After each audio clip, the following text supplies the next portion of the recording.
This episode is brought to you by Allstate.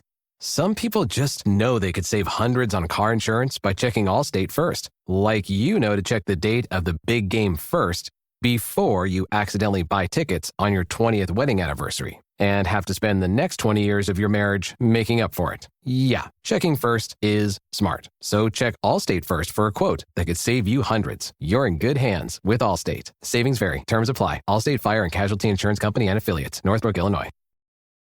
When you need mealtime inspiration, it's worth shopping Kroger for thousands of appetizing ingredients that inspire countless mouthwatering meals. And no matter what tasty choice you make, you'll enjoy our everyday low prices. Plus, extra ways to save, like digital coupons worth over $600 each week and up to $1 off per gallon at the pump with points. So you can get big flavors and big savings. Kroger, fresh for everyone. Fuel restrictions apply. At Sierra, discover great deals on top brand workout gear, like high-quality bikes, which might lead to another discovery. Getting back on the saddle isn't always comfortable. Good news is Sierra has massage guns. And chafe wipes, too.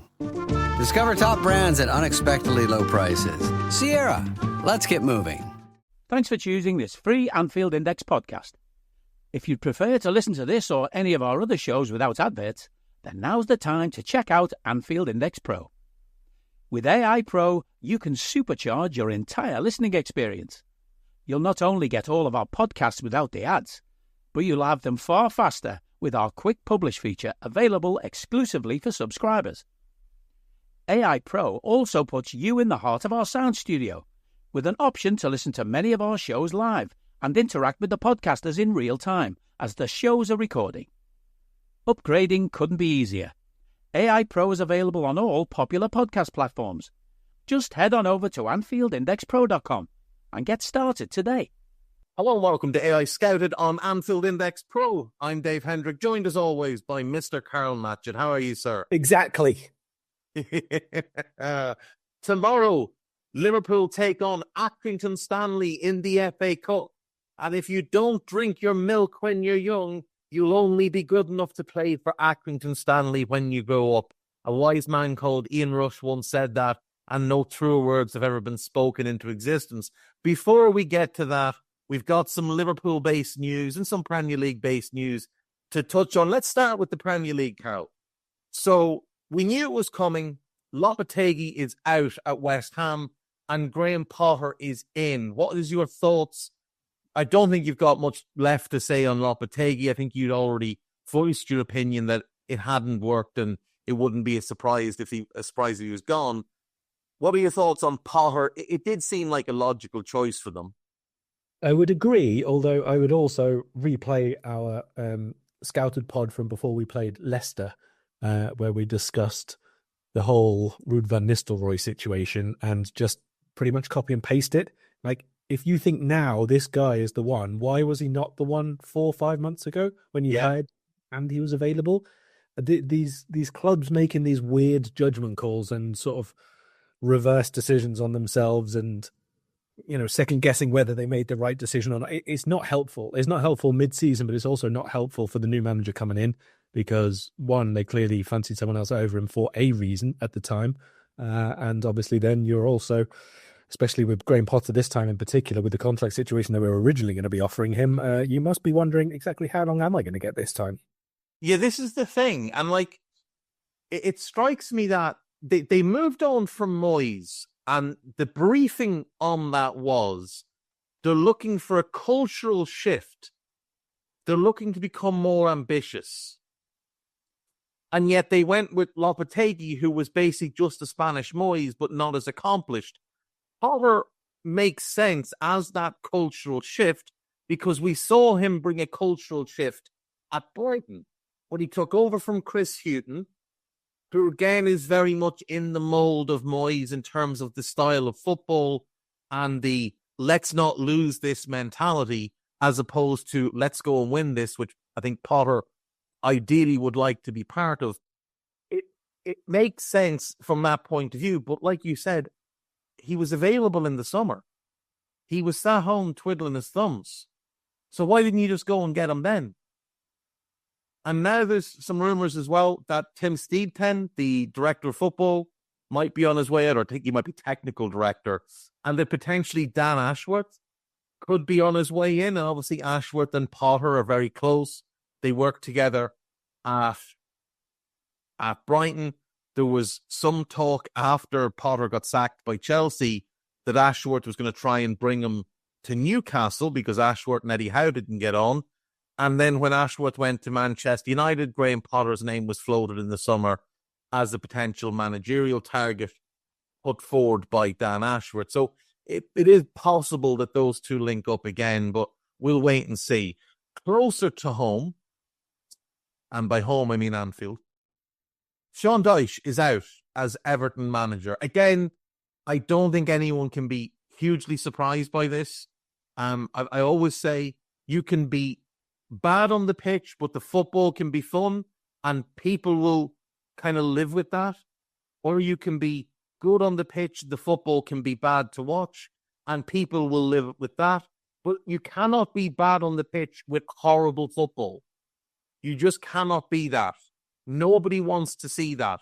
No fan is happy paying their money to see their team lose and not have a shot on target.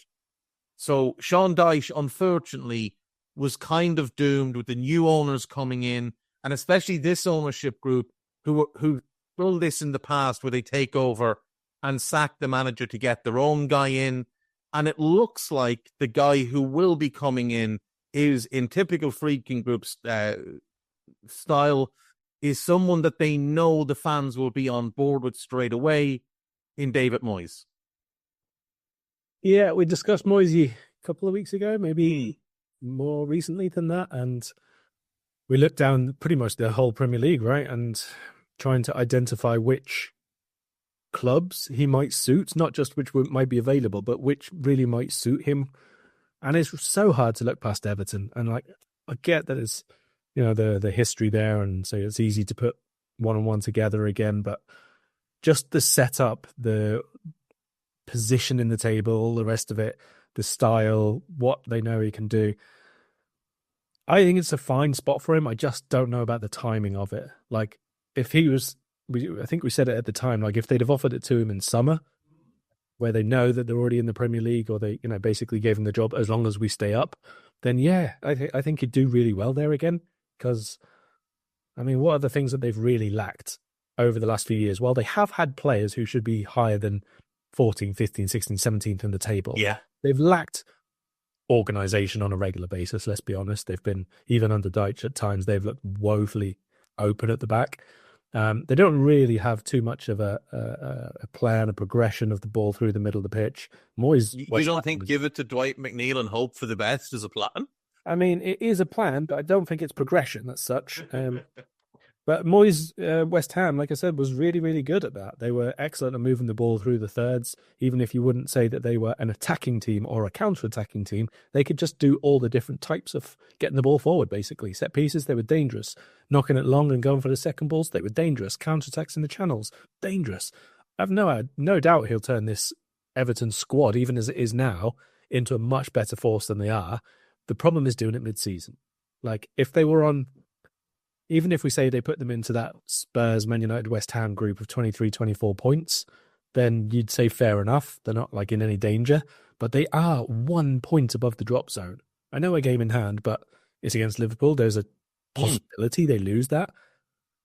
There's such a lot to turn around there and to get right that it is a bit of a risk to him, I think, as well, right now. Yeah, 100%. And like, let's not forget, it's not that long ago that David Moyes did an interview saying, I do want to get back in, but I don't want anything to do with a relegation battle. Now, I understand Everton's a little bit different for him because he's got so much history at the club. But, you know, this is what you're walking into. You are walking into a relegation battle. Now, the reporting I saw from, I think it was Ornstein, suggested it was a contract initially till the end of the season, and then they'd see. Is David Moyes better in a relegation battle than Sean Dyche? Like, I don't know that he is. I don't know that he's any worse. I'm not saying he's worse. It just seems like a bit more of the same in this situation. For me, I'd probably be more inclined to to let Dyche go with this till the end of the season, just look to survive, not have any ambition but beyond that, and look to put a longer-term plan in place. And I floated the idea on Two Footage yesterday of, what about Thomas Frank in the summer? What about going for someone who... What do Everton lack, Cal? They lack a winning culture. They lack a mentality of togetherness. They lack a purpose and a direction. And they lack a manager who can get more out of attacking players and improve attacking players than maybe their talent suggests they're capable of. And if we look over the years, I think there's no question that Frank did a really good job at developing Brian Mbeumo, at developing Ivan Toney, at developing Johan Vissa. Now, I know the Sade thing hasn't really worked yet, but he's showing real good signs this season, now that he's fit again. So, I just thought you bring in Thomas Frank, and he will lift the mood there, because Everton have become, losing has become so ingrained in them in recent years. And as I look back, I do think, the perfect manager for them, I think, is actually Marco Silva. But they binned him once before. He's probably not going to want to go back there. So I think someone like that, someone who gets full buy-in from his players. And the one thing you could never question with Brentford is that those players, to a man, fully buy into what their manager is selling. So I was thinking maybe you do Dyche till the end of the season and then you go for a Thomas Frank, because regardless of anything, Everton is a significantly bigger club than Brentford. And with these new owners coming in, you'd imagine they want to spend some money. They'll certainly want to spend some money on the manager and give him an attractive offer to come to the club. But if you bring in Moyes and he keeps you up, even if you're going to stay up anyway, I don't know that you can then say, right, well, thanks and goodbye, and we're going to go a different direction, because the fans love Moyes there. And if they finish 16th, even though, they might be 14th or 15th now, they're still going to look at it and go, well, Moyes saved us, so give him the job. Because he's David Moyes. And I think you're kind of locking yourself in now to, well, it's going to be David Moyes for at least 2.5 years or so. Yeah. I wonder also, like you mentioned about, Dyche mid-season and whether he's the better one to keep them up or not. I do wonder if they've made conversations happen, let's say, with potential transfer targets, and there might be one or two who've sort of said there's not enough long-term clarity there.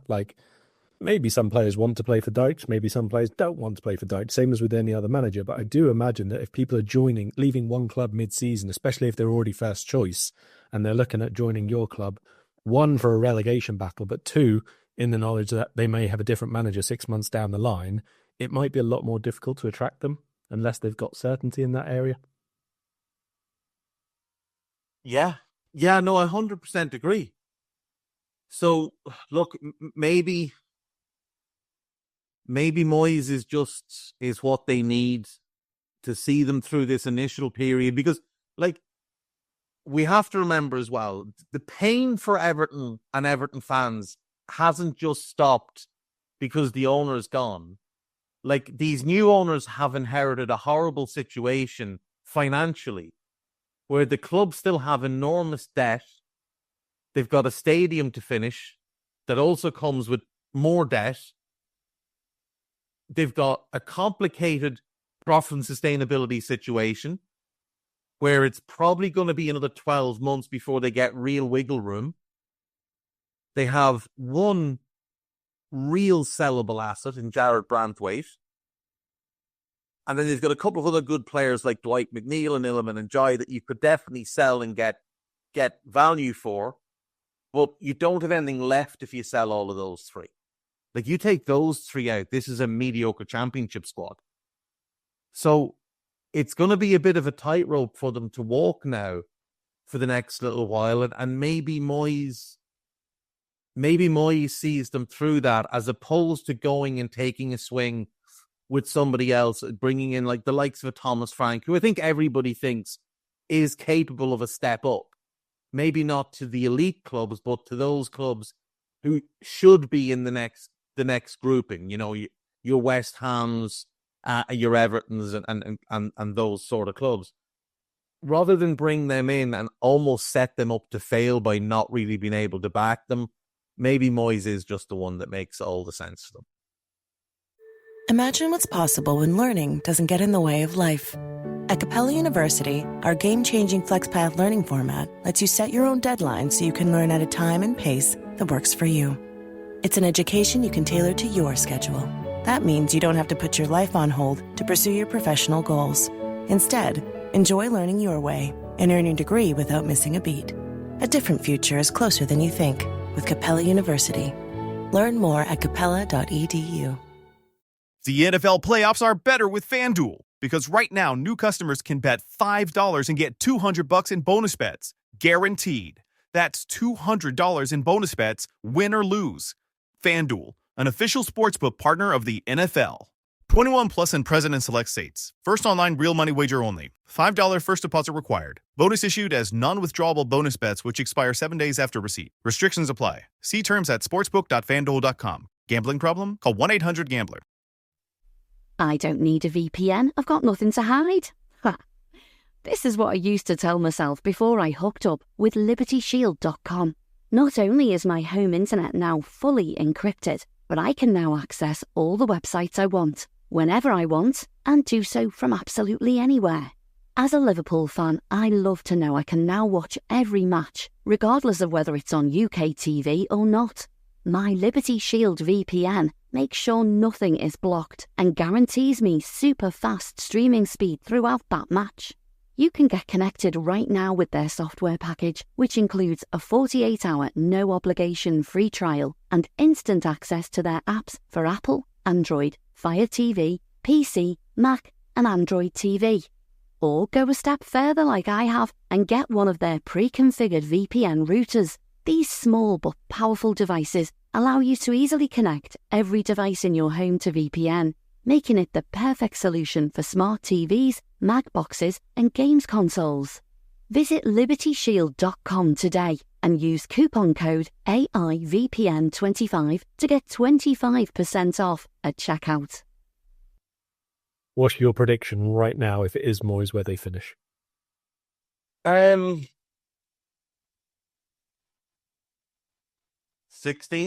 Yeah, I think where they are now. Yeah. I think it's bad news actually for Ipswich more than anything good for Everton for this exact season. I think it's bad for Ipswich because I do think Wolves have got enough quality to pull away from that a little bit. Oh well, yeah, because that's a good point. So I kind of look at Wolves, especially like you said, with the talent they have, and in particular the fellow they have in attack, who is right now he's probably the third player in the front three of the team of the year. Like I think Salah and Isak are definitely in. I didn't know you rated Hwang so highly.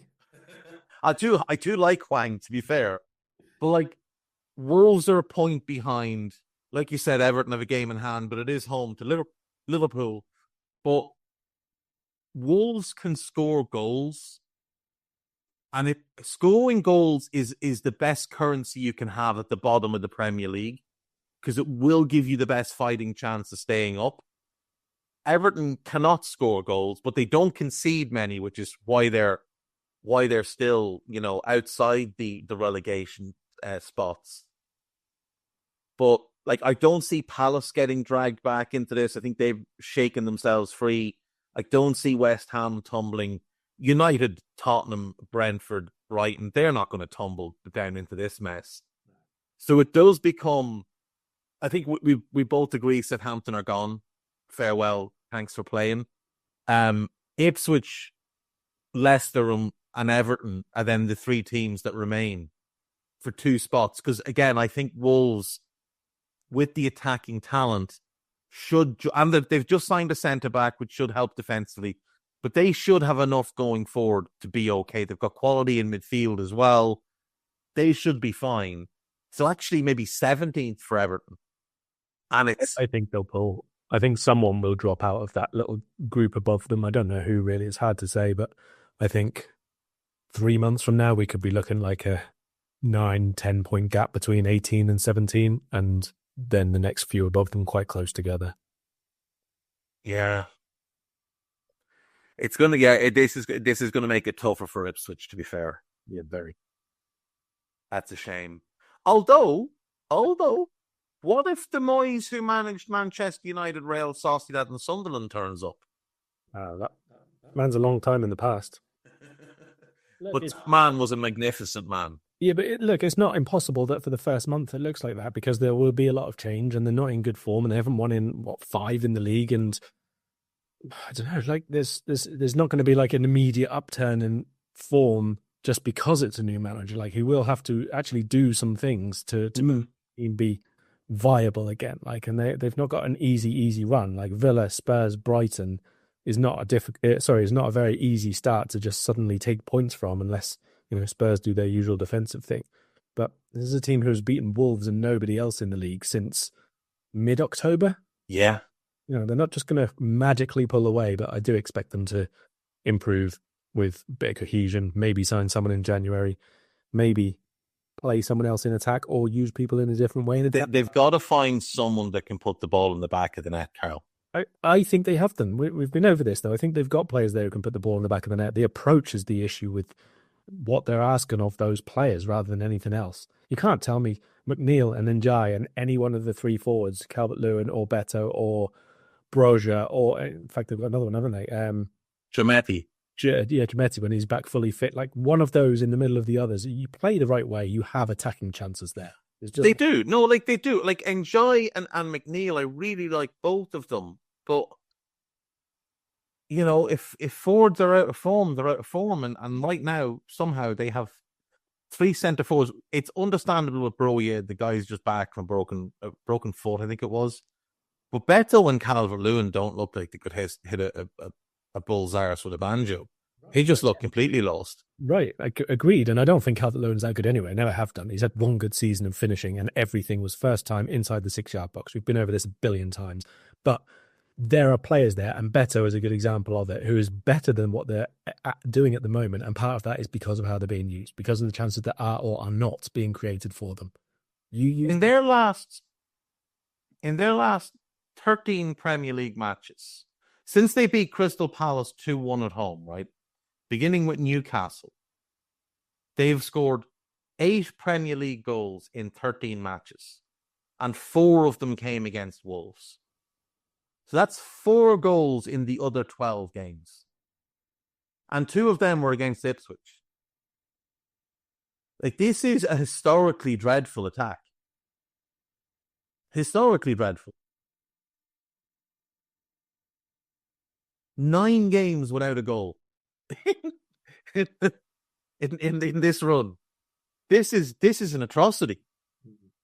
Like, let it continue. Let's be honest. Yeah, look, I've said this before. I genuinely believe that the best thing that could happen to that football club would be to get relegated, to bin off all the overpaid, underperforming senior players at the club, and completely start over. Because they're in a cycle now, which is going to be really hard to break out of, where you're literally circling the drain. You're going to finish somewhere between 15th and 17th every year. And that's no fun at all. Like, there's no fun to be had in that. At least if they went down and rebuilt, they might get promoted again. And you know what happens when you get promoted? You have fun. You win games. You win loads of football matches. And they don't do that. Everton fans don't know what it's like to go through a season winning half or more of your games. Any Everton fan born after the dawn of the Premier League doesn't know what that's like. Imagine if they could go down, go to all these new grounds all over the country that you haven't been to, and win games and watch your team be good and expansive and express themselves. Like, it'd be tremendous for them. And by selling off all of this overpaid crap that is toxic within their club, it would help clear some of their financial problems. And yet maybe the owners have to carry the can for a little while. And maybe things are a little bit tight. But you know what happened to Aston Villa that was the best thing that could have happened to that club? They got relegated. And yes, it took them 3 years to come up. But that relegation forced a hard reset on that club. And they went down with a whole bunch of debt as well. But it forced a hard reset and a real deep look inside the club at what was going wrong and why they'd gotten relegated. Aston Villa are every bit as big, I would say bigger than Everton. I would say Aston Villa are the biggest club ever relegated in the Premier League era. They're a European Cup winner. They were relegated. Huge club, huge fan base. It was brilliant for them. And they came back, and now look at them. Now they're one of the 8 best clubs in the country. Nobody can now conceive a situation where Aston Villa are going to be back in a relegation battle.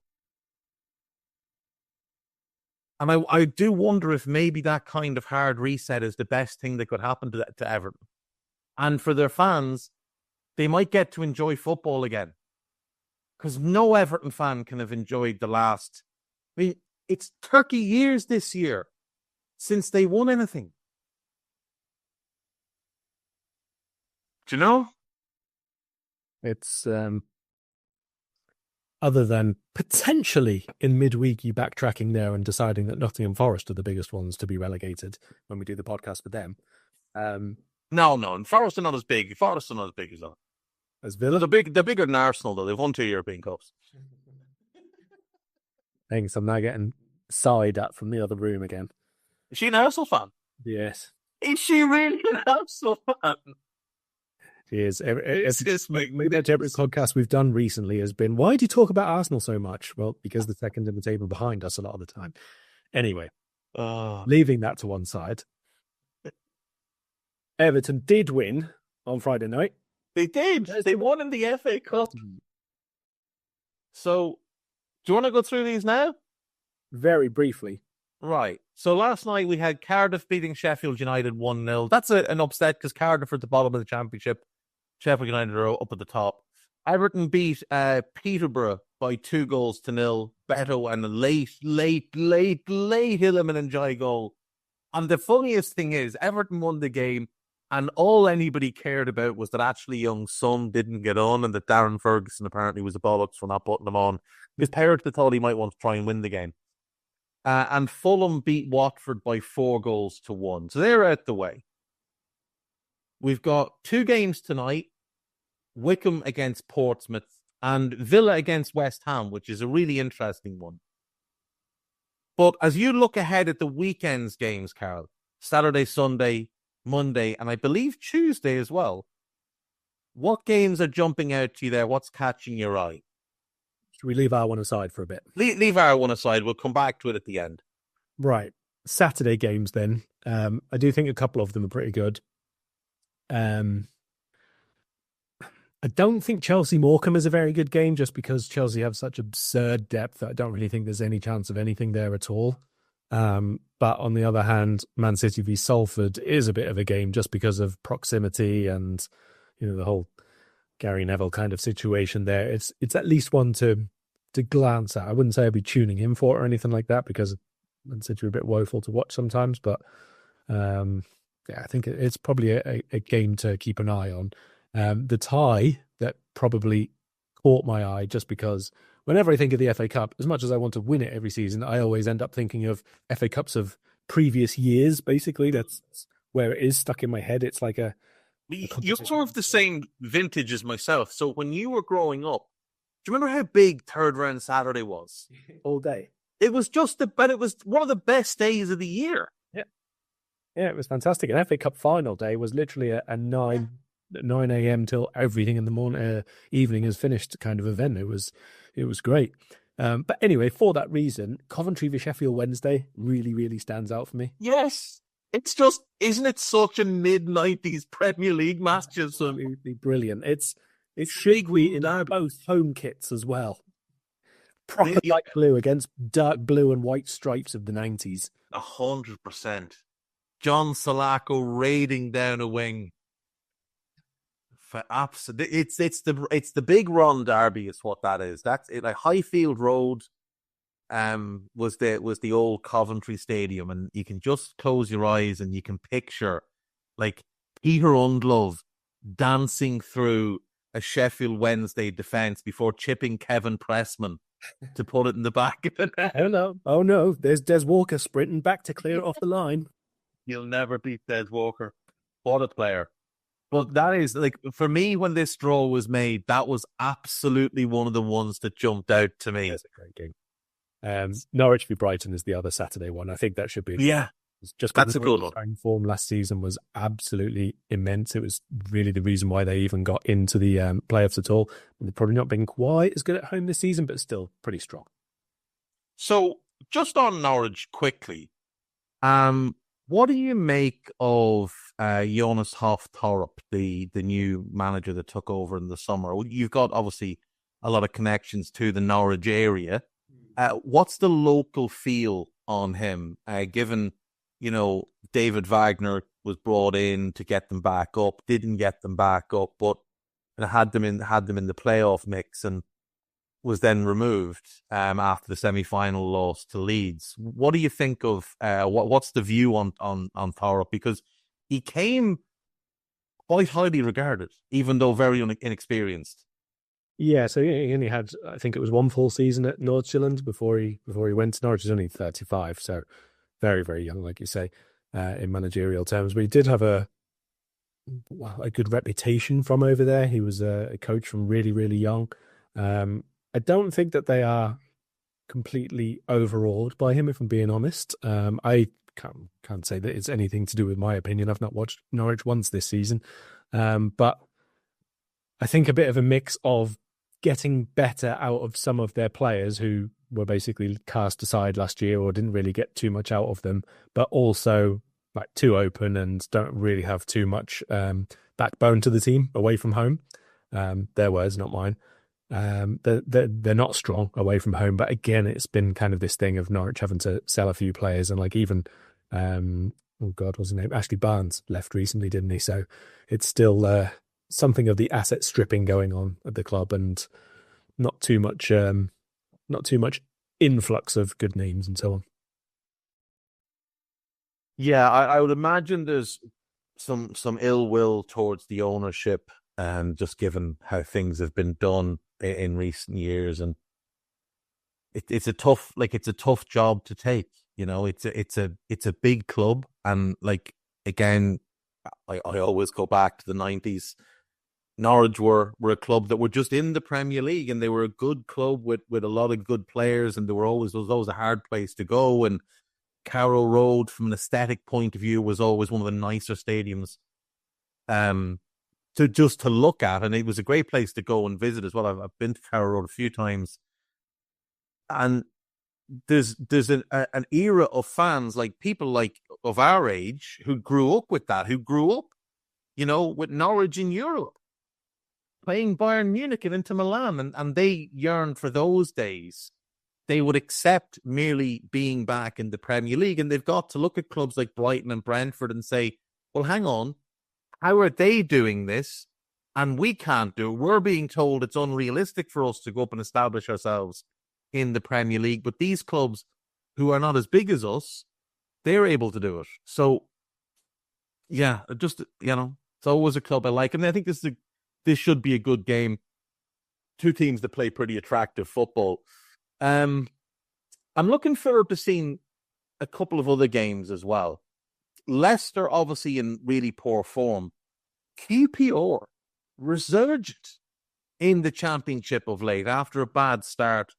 They're now in really good form. That's a potential knockoff, I think. That's one where a Premier League club could go out to a lower league team.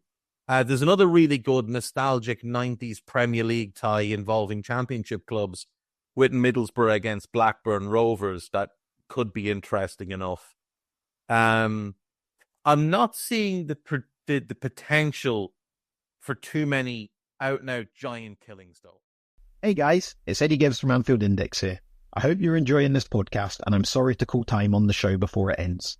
In the current climate, it's tougher than ever before to offer podcasts for free. At Anfield Index, we produce over 75 free shows every month, which I'm confident is unparalleled in the LFC sphere. Whilst we'd love to offer everything for free, the production costs now make this impossible.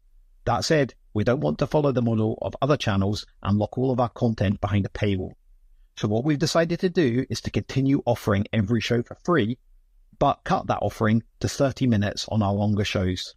So to get all of our shows in full and enjoy the best of everything we have to offer, we really hope you'll consider supporting the channel and signing up at AnfieldIndexPro.com. For about the price of 1 cup of coffee, you'll get every podcast in full with 0 ads. You'll also get access to our LFC VIP community, where you can enjoy live podcasts, engage with our podcasters, and chat with other Reds in real time. So that website again, AnfieldIndexPro.com. Join today. This podcast is part of the Sports Social Podcast Network.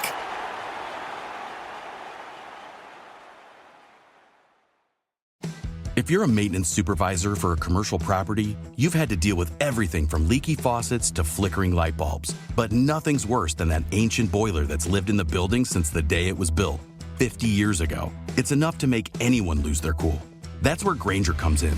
With industrial-grade products and dependable fast delivery, Grainger can help with any challenge, from worn-out components to everyday necessities. Call, click Grainger.com, or just stop by. Grainger, for the ones who get it done.